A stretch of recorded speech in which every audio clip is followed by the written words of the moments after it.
शिवार्थी बजाज जी भी जुड़ रही हैं, जो कि पेशे से वकील हैं और महिला अधिकारों के लिए वो भी बात करती हैं। शिवार्थी जी भी हमारे साथ जुड़ गई हैं। बहुत बहुत स्वागत है आपका शिवार्थी जी। आपके आने से पहले डिबेट जो चली और जो शुरुआत हुई, यहाँ पर कंचन जी ने का कहना था कि ये तो सिर्फ एक बिल ऐसा है जिसमें ना ओबीसी के लिए कोई बात है। राहुल गांधी कह रहे हैं जातिगत जनगणना होनी चाहिए, उसके सिवाय और कोई चारा नहीं है महिलाओं को इक्वालिटी का। आप क्योंकि पेशे से वकील भी हैं और महिला अधिकारों की भी बात करें, मैं ये टेक्निकलिटी जिसको खड़ा किया जा रहा है विपक्ष की तरफ से, ये लूप होल जिसकी बात की जा रही है, क्या वाकई में लूप होल है? It's a pleasure to be on this panel and पहली बात तो मैं कॉन्ग्रेचुलेट करना चाहूँगी to our honourable prime minister for this historical movement. ये कुछ चीज़ें होती हैं जो हिस्ट्री में बहुत गहरी जाती हैं। ये आज ये वो वाला दिन है जो 100 साल बाद भी हम याद करेंगे कि इस दिन कुछ बड़ा हुआ था। So but let's stick to the question that you have asked me. इसकी जो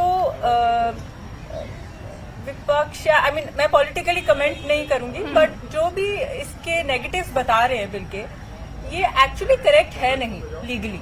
बिकॉज अगर आप बिल को पढ़ें प्रॉपरली तो उसमें लिखा गया है कि 1/3 of the 33% majority is being given for schedule caste and schedule tribes, which means schedule caste और शेड्यूल ट्राइब्स ऑलरेडी डिफाइंड है हमारे एक्ट्स में, जो according to their economic background and economic conditions, irrespective of the religion, they are already defined and they are already covered in this current act as it is.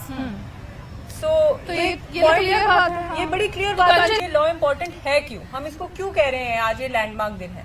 इसलिए अगर आप flow of power देखें तो वो है central government, state government और local government. Local government पे already reservation थी, पंचायती राज और उस सब।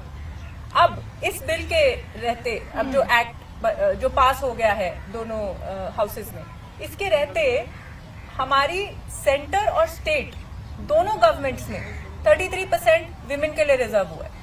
दैट मीन्स इसे हम कहते हैं टॉप टू बॉटम इफेक्ट, कि इसका ट्रिकल डाउन इफेक्ट देखिए। जो विमेन को जो जगह मिल रही है, it is in the decision making position.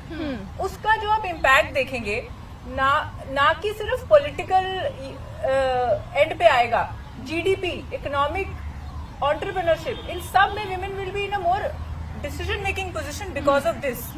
So I think इसका जो डीप इम्पैक्ट है वो यही है। और हाँ, जो आप इसके लिए कह रहे हैं कि इसका जो क्रिटिसिज्म हो रहा है शेड्यूल का, schedule tribe, that is not valid because 1/3 of the 33% is reserve for schedule caste and schedule tribe. और schedule caste and schedule tribe की डेफिनेशन ऑलरेडी हमारे एक्ट में दे रखी है।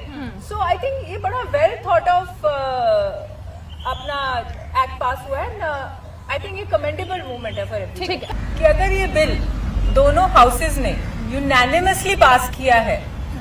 कई बिल पास होते हैं पर जिस मेजोरिटी के साथ ये बिल पास हुआ है, इससे पता लगता है कि इसमें ऑपोजिशन की ज्यादा गहराई है नहीं। कोई मुद्दे होते तो आ जाते। रही बात रिजर्वेशन की, मैं फिर से क्लैरिफाई कर रही हूँ कि 1/3 of the 33% is already reserve for SC/ST।